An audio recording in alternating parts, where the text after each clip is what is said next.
sommes là encore pour apprendre de toi. Nous sommes là comme des étudiants assoiffés de ta parole. Tu as dit que tu donneras à boire à celui qui a soif. Nous sommes là.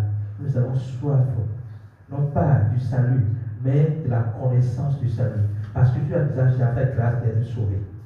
Nous avons soif de connaître ton salut, de connaître les bienfaits de ton salut, de connaître tout ce que tu nous as donné au travers du salut que nous avons reçu par la foi en Jésus-Christ.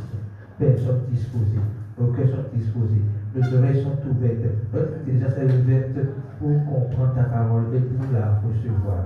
C'est au nom de Jésus que nous avons prié. Alléluia.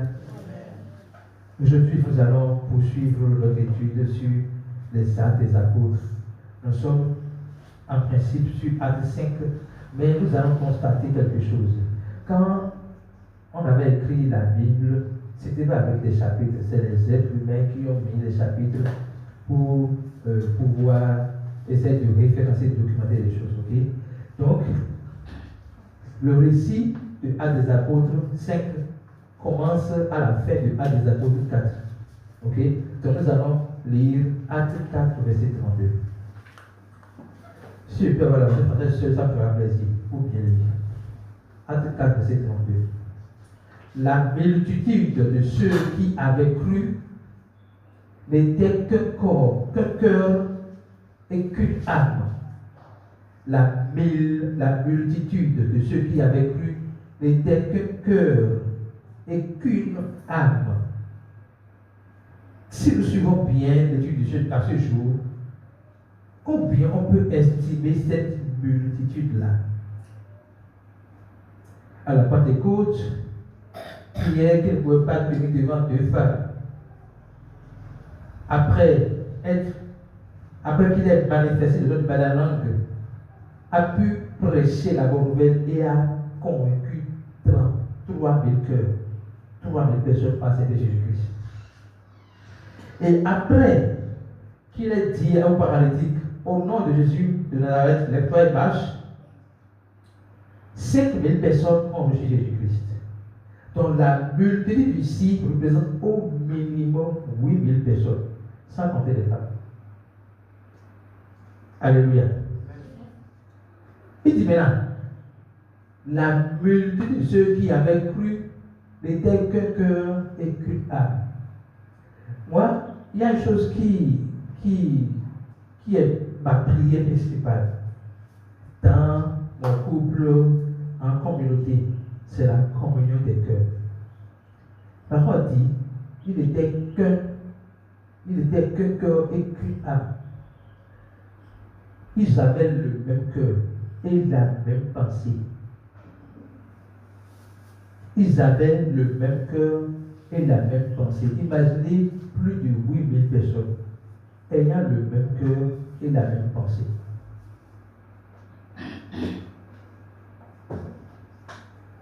La communion des cœurs était quelque chose de réel à cette époque-là. Maintenant, nul ne disait que ces biens lui appartenaient en propre, mais tout était commun entre eux. Nul ne disait que ces biens lui appartenaient en propre, mais tout était commun entre eux. Je vais montrer quelque chose. Dès que les gens ont cru en Jésus-Christ, ils ont compris quelque chose depuis ce moment-là que nous, aujourd'hui, n'avons pas encore compris. J'appartiens à Dieu et tout ce que Dieu m'a donné lui appartient. J'appartiens à Dieu et tout ce que Dieu m'a donné lui appartient. Autrement, rien ne m'appartient en dehors de ce que je peux donner. Rien ne m'appartient. J'ai tout reçu. La parole dit, qu'avez-vous que vous n'aviez pas reçu? Ah non, moi j'ai travaillé 30 ans. Ok. La force qui t'a permis de travailler là, qui te l'a donné? La parole dit encore que c'est Dieu qui donne la force d'acquérir des richesses. Donc, ils ont compris très tôt que ils appartiennent à Dieu et tout ce qu'ils ont, leur avoir, leur possession, appartient à Dieu. Ça, c'est la première chose que les gens ont compris. Ils n'ont pas encore allé à l'école de disciples. Ils ne sont pas encore allés à l'école de disciples. Ils ont juste cru. Et cette conviction dans le salut de Jésus-Christ leur a montré combien ils ne sont rien sans Jésus-Christ. Combien leur possession n'a aucune valeur à côté du sacrifice de Jésus-Christ. Alléluia. Est-ce que vous suivez? Verset 33. Nous voulons en fait traiter de la question de Saphira et Ananias, mais on va partir de là. Okay? Car les apôtres rendaient avec beaucoup de force, de force témoignage de la résurrection du Seigneur Jésus-Christ, et une grande grâce reposait sur eux. Une grande grâce reposait sur les apôtres et sur la communauté des croyants, parce que les apôtres rendaient. Attends, reviens à 33, s'il te plaît. Une grande grâce reposait sur les apôtres et la communauté des croyants, parce que les apôtres rendaient un témoignage vivant de la résurrection de Jésus-Christ. Ça veut dire quoi? La prédication de la résurrection de Jésus-Christ engendre une grâce, mais pas une petite grâce, une grande grâce, mais pas une grâce spirituelle seulement, mais une grâce tangible dans le monde physique. Et vous allez voir la suite, verset 33. Les apôtres, et verset 34 maintenant. Car il n'y avait parmi eux aucun indigent. Donc, la tangibilité de la grâce, de la grande grâce là, c'est qu'au milieu des 8000 croyants, des plus de 8000 croyants, personne ne pouvait être nécessiteux. Personne, indigent veut dire nécessiteux, misérable, pauvre. Personne, on pouvait appeler personne nécessiteux au milieu de la communauté des croyants.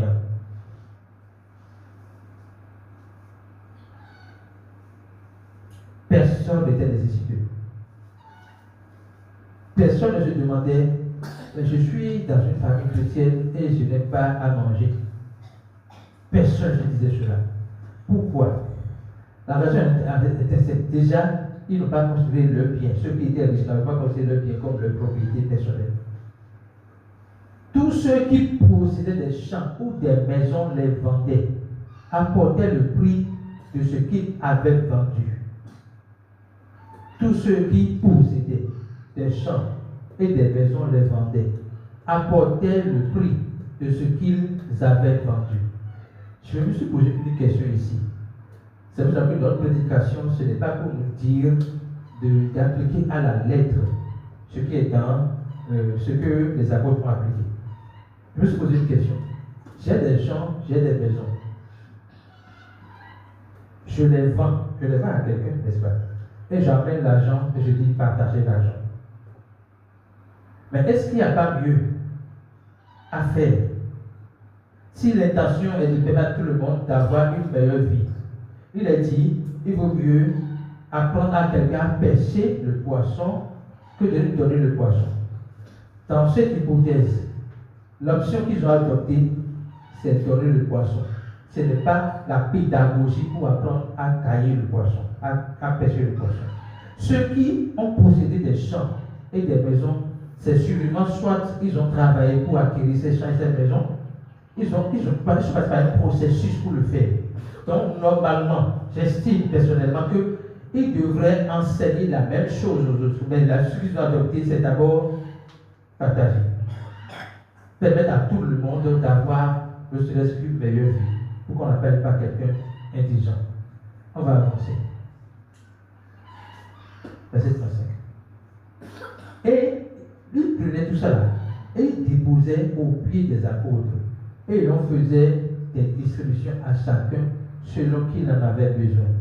Donc, ce que les apôtres voulaient régler, c'est le besoin de chacun.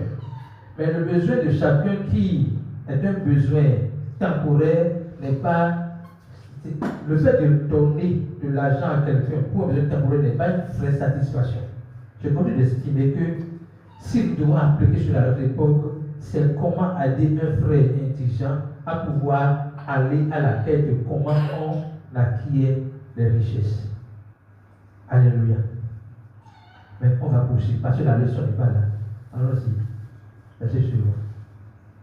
Maintenant, Joseph, donc le premier qui a donné l'exemple, ils ont évidemment parlé dans la Bible. Joseph, surnommé par les apôtres Barnabas, ce qui signifie fils d'exhortation, lévite originaire de Chypre, oui, vendit un champ qu'il possédait, apporta l'argent et le déposa au pied des apôtres. Verset suivant. Je pense que nous sommes déjà dans Acte 5. Mais, donc on vient montrer quelqu'un qui a donné l'exemple.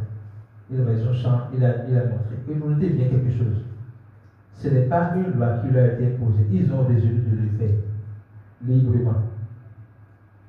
Personne n'a dit à Joseph, va vendre ton champ et amène l'argent. Mais parce que dans leur conscience, rien ne leur appartenait, ils sont allés vendre le champ pour mettre à la disposition des apôtres afin que tout le monde puisse avoir un peu, pour qu'il n'y ait pas d'indigence. Ok?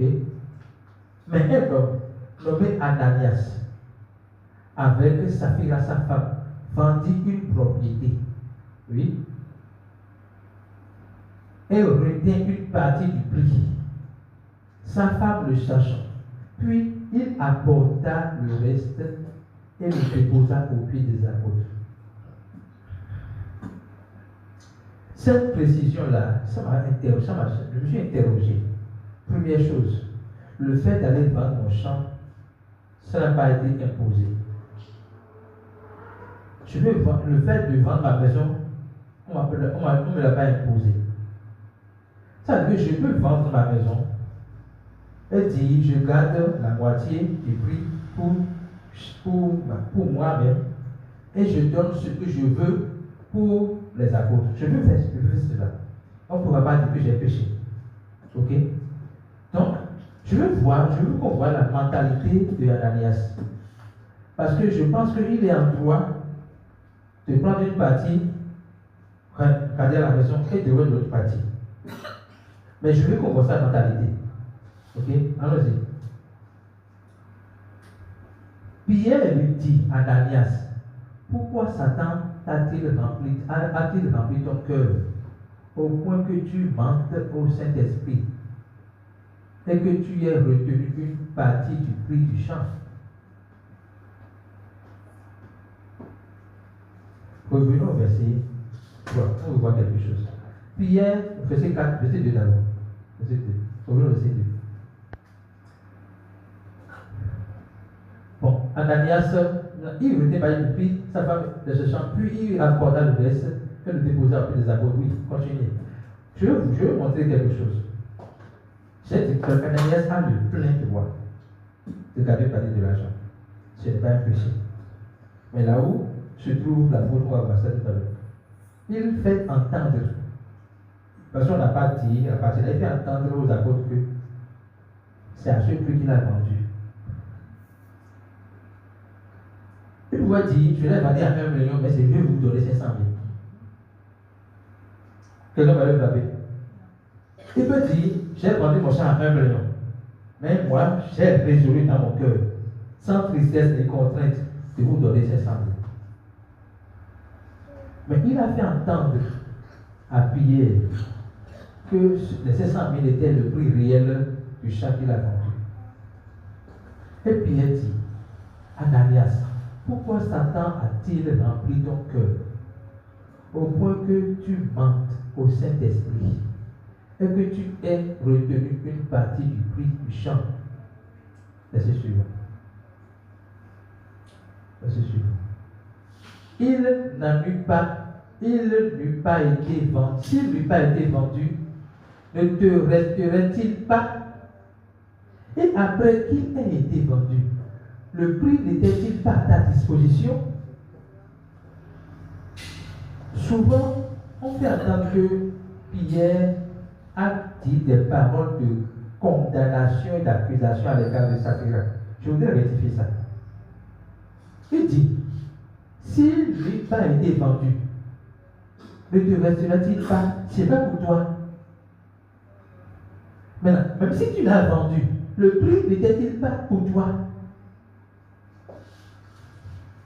Autrement, tu peux me dire, j'ai vendu ça à 1 million, j'ai vendu ça à 1 million, mais je veux donner tel montant. Mais tu n'es pas libre. Vous comprenez? Tu n'es pas libre. Pourquoi tu t'enfermes dans une loi qu'on ne t'a pas donnée? Pourquoi tu te donnes de la peine jusqu'à mentir pour quelque chose qu'on ne t'impose pas? Comment as-tu pu mettre en ton cœur un pareil dessein?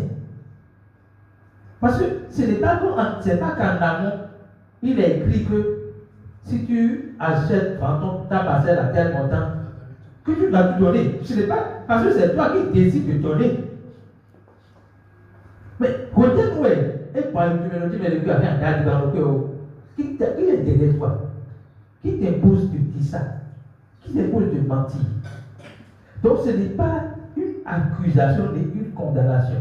C'est des questionnements pour amener Saphira Ananias à réfléchir, à voir que vraiment il est dans le décor. Il n'a pas besoin de faire ce qu'il a fait là.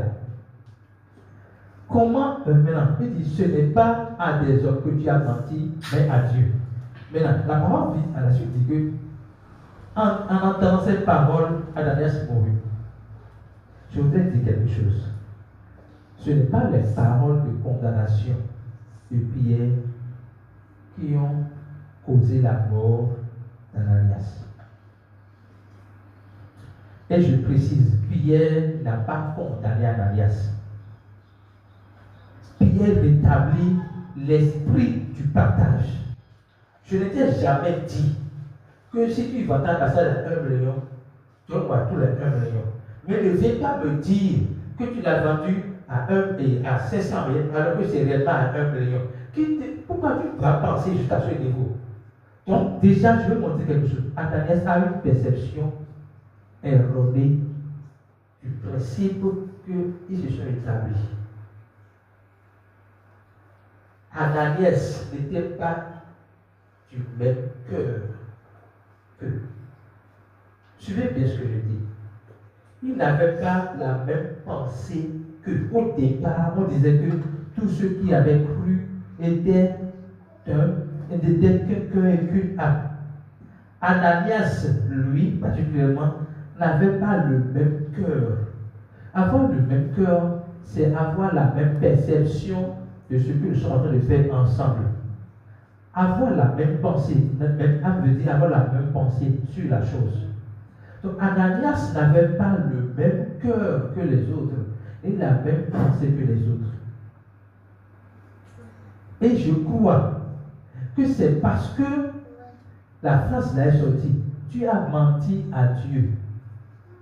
Ce n'est pas aux hommes que tu as menti à Dieu. C'est cette phrase-là qui l'a déstabilisé. Et cette phrase n'est pas une condamnation. Parce qu'il ne pouvait pas imaginer que Pierre saurait qu'il a menti. Donc le fait même que Pierre, sans être là au moment où il vendait, il faisait des transactions, précise qu'il a retenu pas de l'argent, était scandaleux pour lui. Il ne s'en revenait pas. Il venait de voir qu'il a commis un grand péché. Et je suis sûr que dans sa mentalité, le blasphème contre le Saint-Esprit est impardonnable.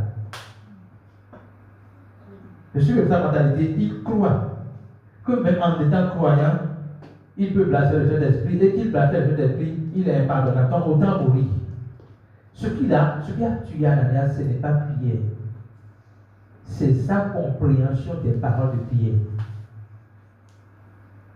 C'est sa compréhension de l'offense, ou ce qu'on appelle offense au Saint-Esprit.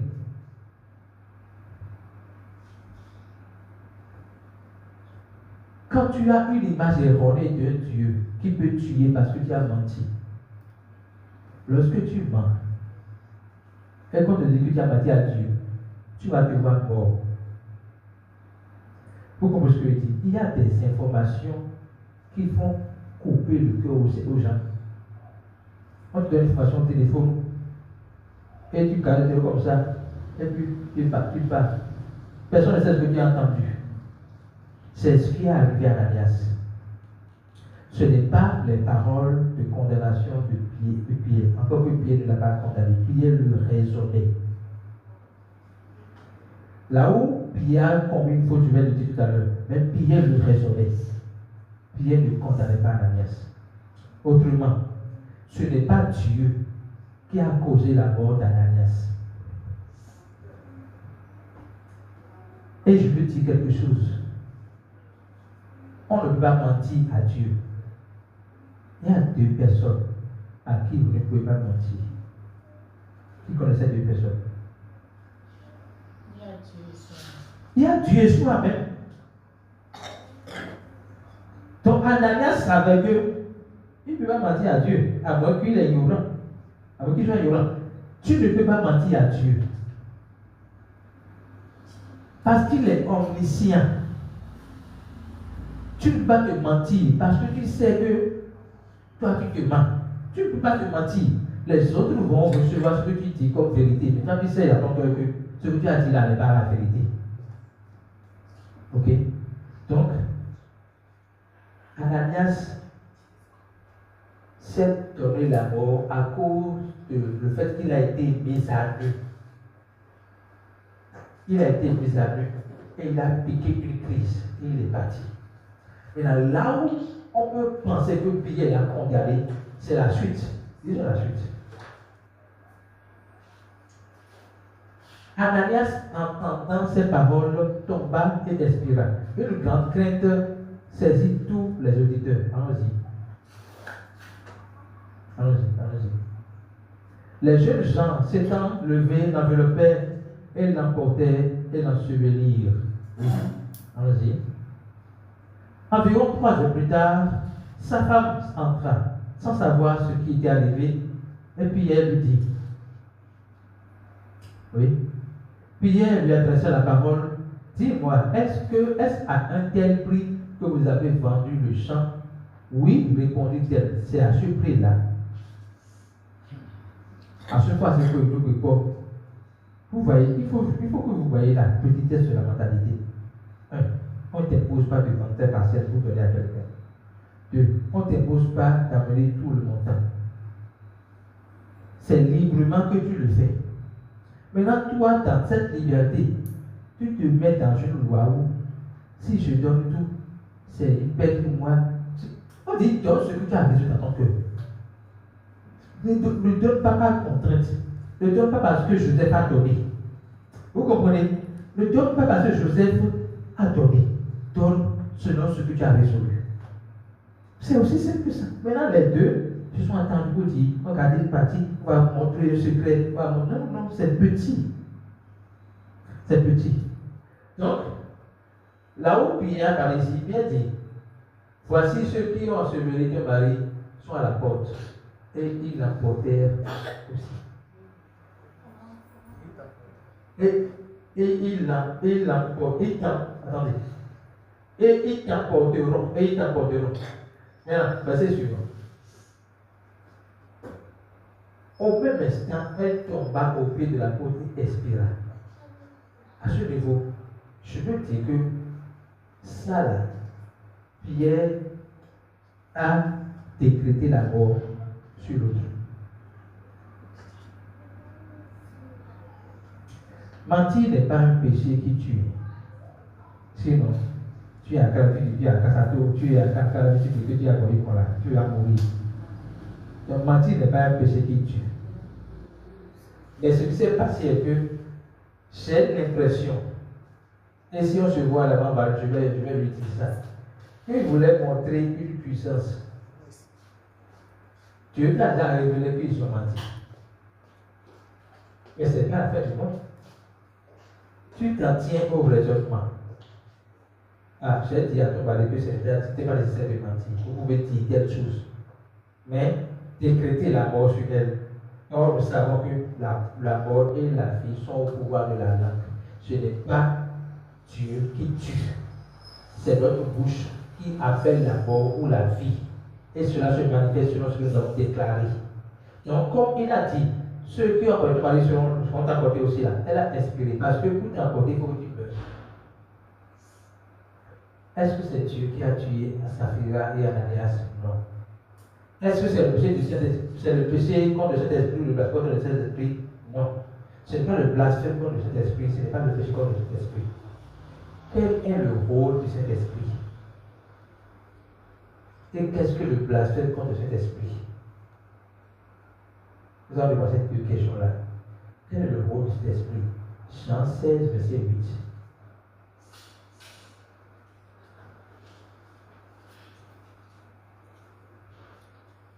Jean 16, verset 8.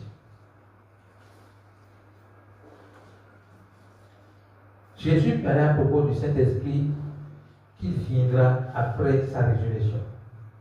Il dit, quand il sera venu, il convaincra le monde en ce qui concerne le péché, la justice et le jugement.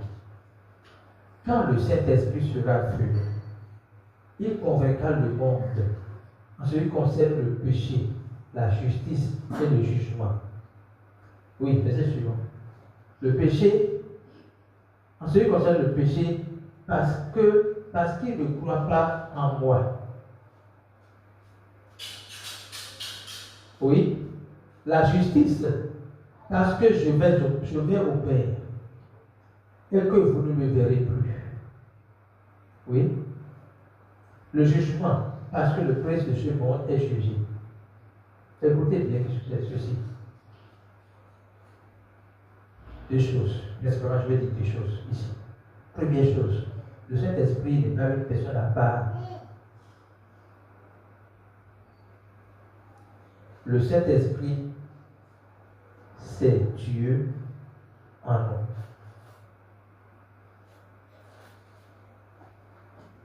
Jésus était au commencement esprit. Il a dit à la femme samaritaine, Dieu est esprit.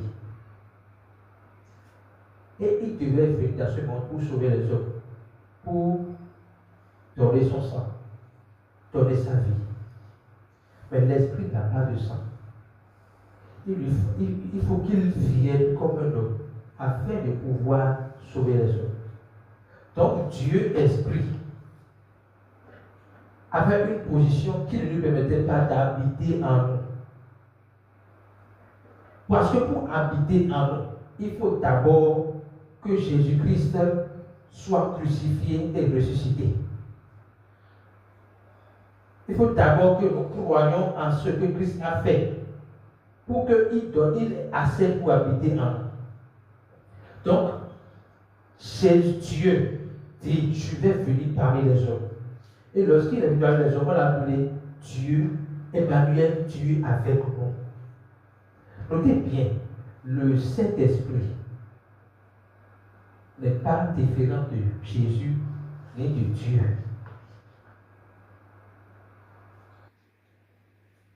Ce n'est pas qu'il y a trois dieux, Dieu le Père, Dieu le Fils et Dieu le Saint-Esprit. Non.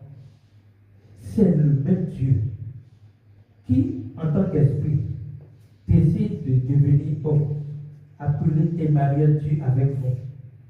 Effectivement, il était avec les hommes, il a marché avec les hommes, il a été crucifié. Et le troisième jour, il est ressuscité. Après sa résurrection, il a rendu l'Esprit Saint disponible. Et l'Esprit Saint, c'est encore Jésus. Sauf que ici, ce n'est plus Dieu avec nous, mais Jésus, Dieu en nous. Est-ce que vous comprenez? Maintenant, le rôle de cet esprit, c'est quoi? C'est de nous convaincre du péché. Pourquoi il dit, pourquoi nous convaincre du péché? Reviens au verset 8. Au verset 8 d'abord. Pourquoi il nous convainc du péché? Il nous convainc du péché parce que nous ne croyons pas. Il dit, quand il sera venu, il convaincra le monde en ce qui concerne le péché, la justice et le jugement. Le péché d'abord, oui. Maintenant, verset suivant. Le péché, en ce qui concerne le péché, parce qu'il ne croit pas en moi. Donc, la première chose que Jésus fait, c'est lorsqu'on te prêche l'évangile, ce n'est pas le prédicateur de l'évangile qui te convainc. Par exemple, il prêche l'évangile, non. C'est le Saint-Esprit qui te convainc du péché. Pour que tu puisses croire. La puissance du péché, ce n'est pas pour que tu sois condamné, mais que tu réalises que je ne peux pas renouveler ma propre nature. J'ai la nature pécheresse. Et pour devenir enfant de Dieu, je dois hériter la nature de Dieu. Et cela ne passe que par la foi. Donc, j'essaie de te convaincre pour que tu saches que tu ne peux pas te sauver. Jésus a livré son corps pour que nous puissions avoir le pardon des péchés. Ok? Maintenant,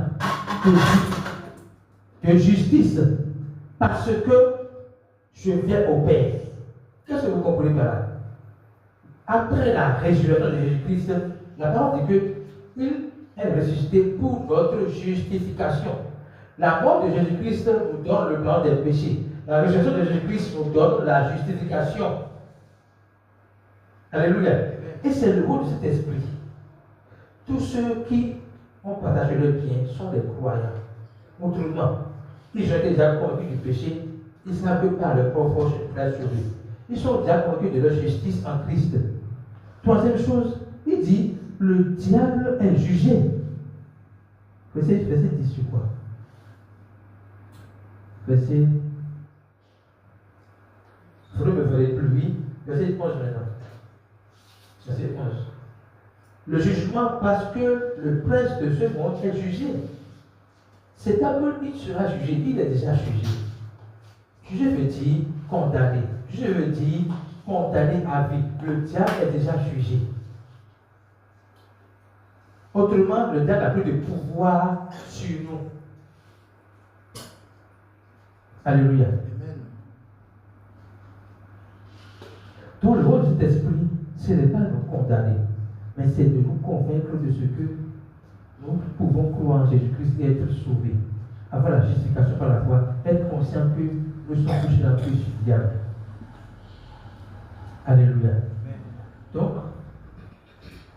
Adam et Ananias et Saphira n'ont pas placé contre cet esprit parce que le croyant qui a déjà cet esprit en lui ne peut pas placer contre cet esprit.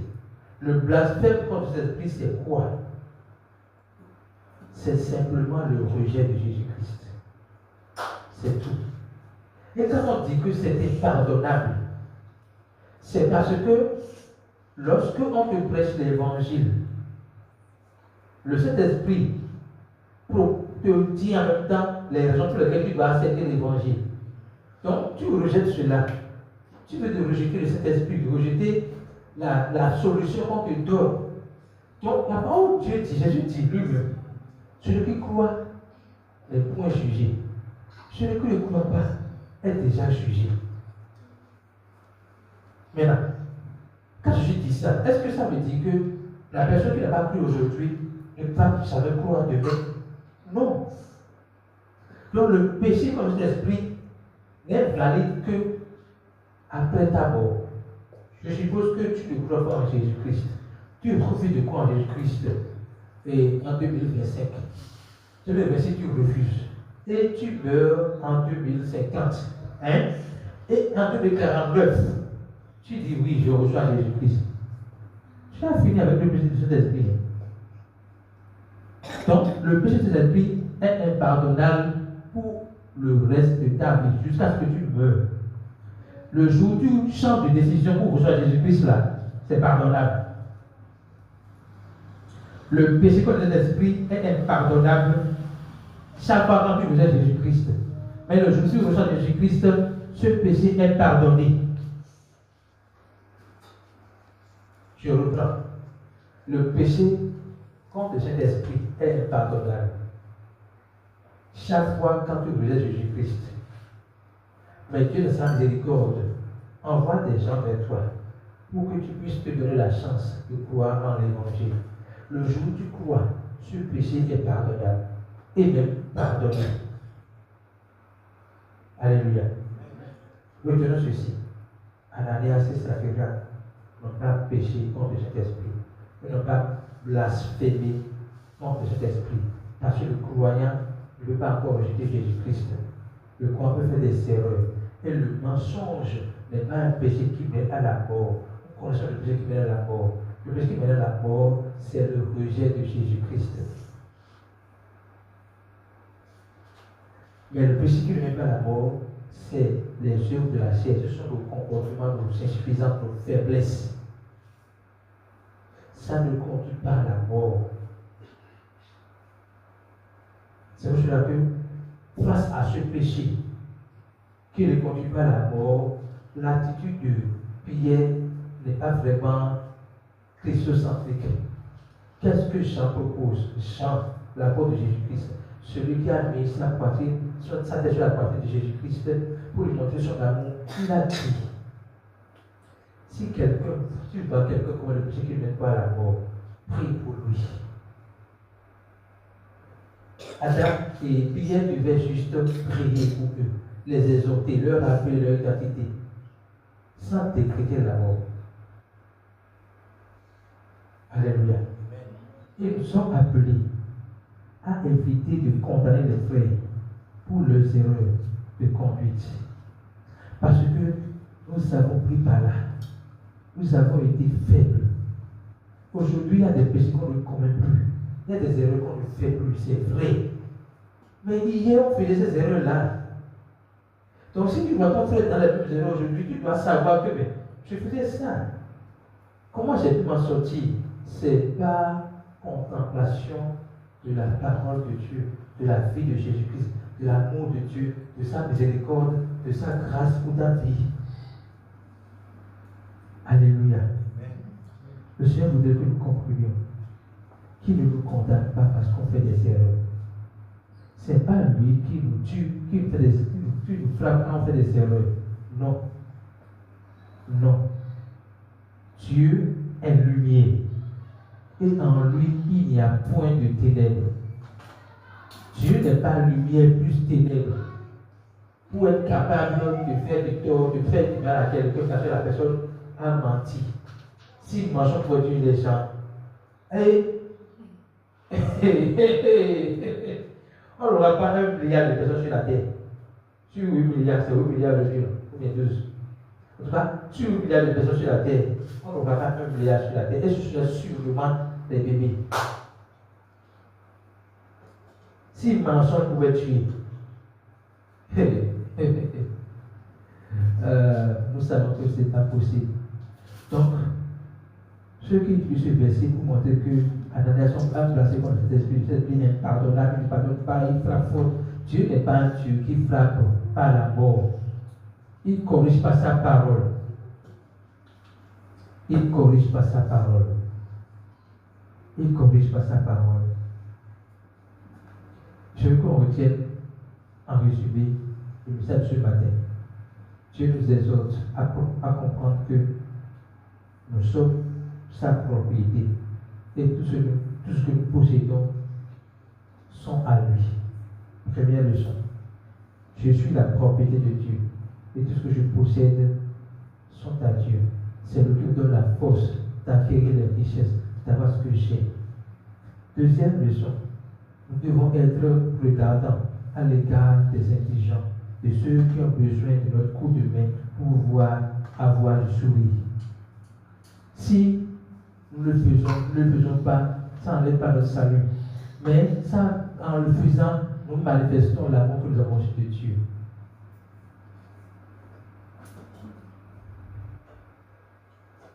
En le faisant, nous manifestons l'amour que nous avons reçu de Dieu. Alléluia. Deuxième chose qu'on va retenir.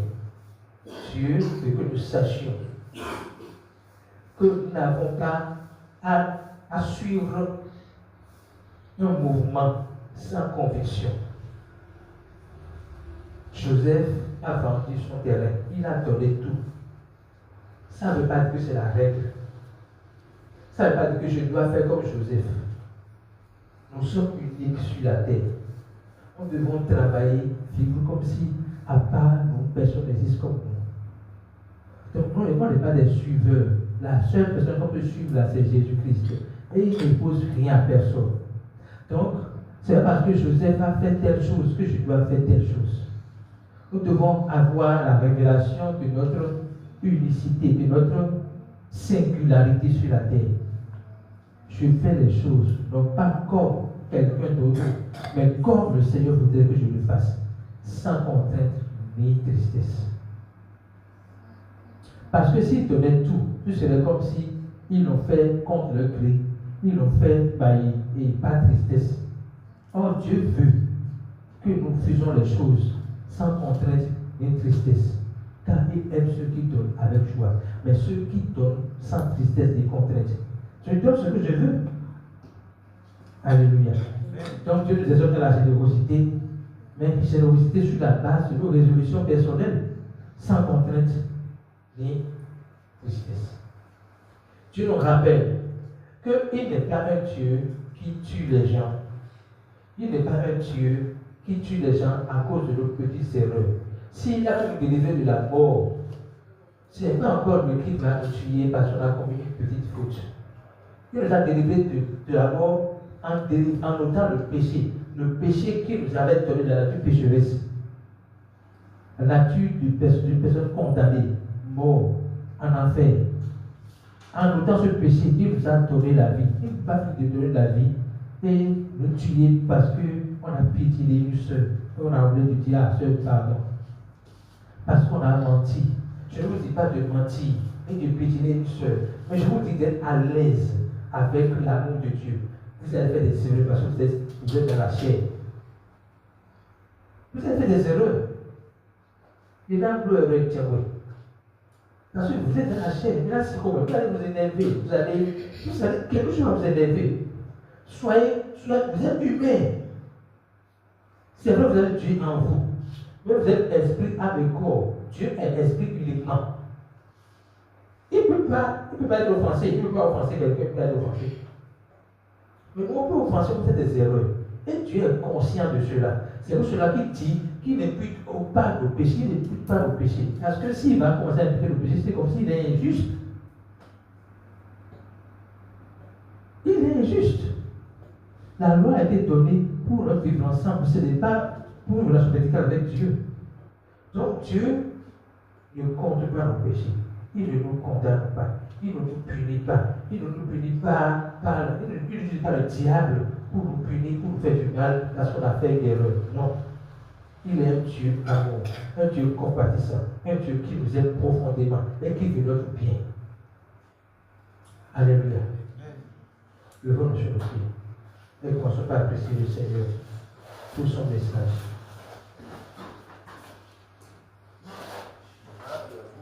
Je veux que tu commences par apprécier le Seigneur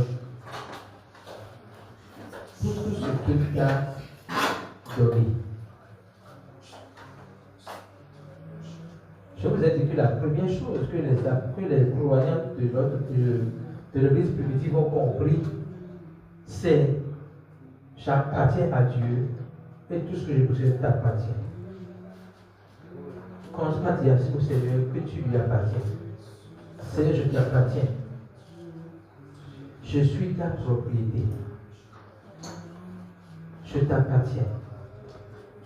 Rien de ce que j'ai, ni de ce que je suis, n'est pour moi.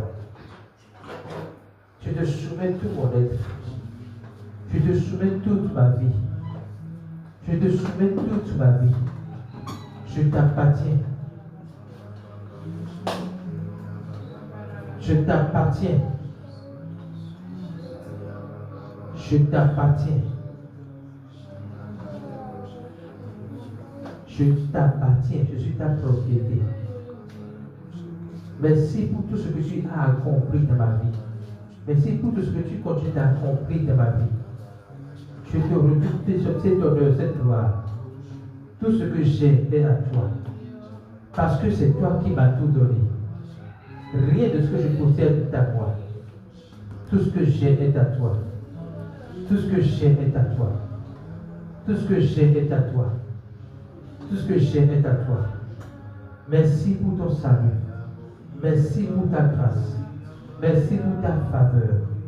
Merci pour la compréhension que tu me donnes de savoir que rien de ce que j'ai et de ce que je suis ne m'appartient.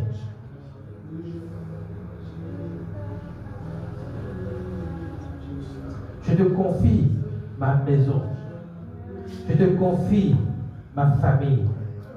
Je te confie mes enfants. Je te confie mon entreprise.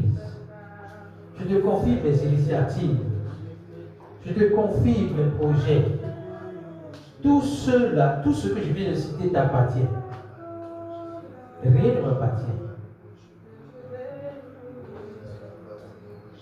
Que ta main repose sur nous. Que ta main repose sur nous. Je t'appartiens, Seigneur. Je t'appartiens. Je ne m'appartiens pas. Je ne décide pas pour moi. Je t'appartiens. Je fais ce que tu me dis. Selon tes instructions. Je suis soumis à ton autorité. Je suis soumis à ta seigneurie. Parce que je crois que tu es plus sage que moi. Et tout ce que tu me diras de faire est pour mon bonheur. Merci Jésus. Merci Jésus. C'est au nom de Jésus que nous avons prié. Le Seigneur, quand il a aimé, il a donné. Et quand il a révélé son amour au début, au premier croyant, leur capacité, c'est de donner. Seigneur, apprends-moi à donner. Nous sommes devant toi pour que tu nous apprennes à donner. Et la première chose que nous devons donner, ce n'est pas d'abord les choses matérielles, mais c'est ta personne. Je veux te demander, tu me donnes la force de prêcher ton message à temps et à contre-temps. Donne-moi la force de prêcher ton message partout où je suis. Donne-moi la force de prêcher ton message chaque fois que j'en ai l'opportunité. D'ailleurs, donne-moi plusieurs opportunités pour prêcher ton message, pour que des gens puissent découvrir qui tu es. Parce que le plus précieux don qu'on peut donner, la précieuse chose qu'on peut donner, la précieuse personne qu'on peut donner, c'est Jésus-Christ. Quand Dieu a tant aimé le monde, il n'a pas donné une chose, il a donné sa personne, il s'est donné lui-même au travail de Jésus-Christ. C'est pour cela que la première chose qu'on peut donner, ce qu'on peut donner de précieux, c'est la personne de Jésus-Christ. Que Dieu donne la force de prêcher le message de la grâce, de prêcher le message qui s'ouvre, de prêcher le nom de Jésus-Christ partout où nous sommes, à chaque fois qu'on a l'occasion. Que Dieu nous donne la grâce de prêcher le message. Merci Jésus. Merci pour ta grâce. Merci pour cette force que tu me donnes. La force que tu me donnes de prêcher le message sans peur, avec assurance, avec ceux qui m'entendent, puissent reconnaître ton autorité sur moi. Au nom de Jésus, nous avons prié. Nous avons prié pour que Dieu nous donne la grâce d'être généreux. Parce que l'une des natures de Dieu, c'est la générosité. Quand il a tant aimé, il a donné. Il n'a pas donné que sa personne. Lorsque cette personne-là est venue sur la terre, a été manifestée, Jésus, en chair et en os, il fait du bien aux gens. Il multiplie le pain pour donner aux gens. Il voit les personnes malades, il les guérit. Il voit dans un problème, il te solutionne le problème. Je veux que tu pries pour que Dieu te fasse de toi la solution pour les gens. J'ai l'habitude de me dire à moi-même depuis peu, je suis la réponse à plusieurs prières. De la même manière qu'une question a été la réponse à ma prière, je suis la réponse à plusieurs prières. Dis où c'est Jésus-Christ. Je veux être la réponse à plusieurs prières. Je veux être la solution à plusieurs problèmes. Je suis la solution à plusieurs problèmes. Je suis la solution à plusieurs défis. Parce que tu me donnes la capacité de solutionner les choses. Je guéris les malades. Je ressuscite les morts. Au nom de Jésus-Christ. J'accorde la provision là où il n'y a pas provision. Au nom de Jésus-Christ. Je donne la paix là où il n'y a pas la paix. J'apporte la joie là où la joie est absente.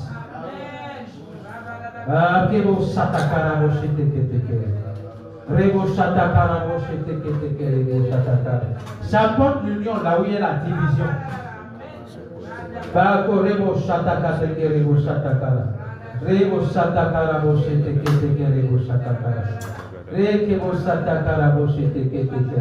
J'apporte le succès là où il y a l'échec. Merci Jésus. Je suis la solution à plusieurs problèmes. Parce que tu es la solution à moi. Et c'est par toi que je solutionne les problèmes. C'est par ta foi que je solutionne les problèmes. C'est par sa foi que je réponds aux défis. Au nom de Jésus-Christ. Au nom de Jésus-Christ. Au nom de Jésus-Christ.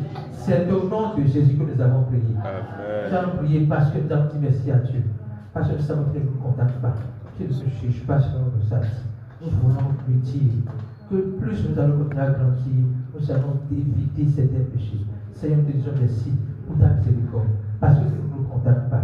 Tu ne nous juges pas selon nos actes. Tu nous juges par rapport à la personne que tu as mis en nous.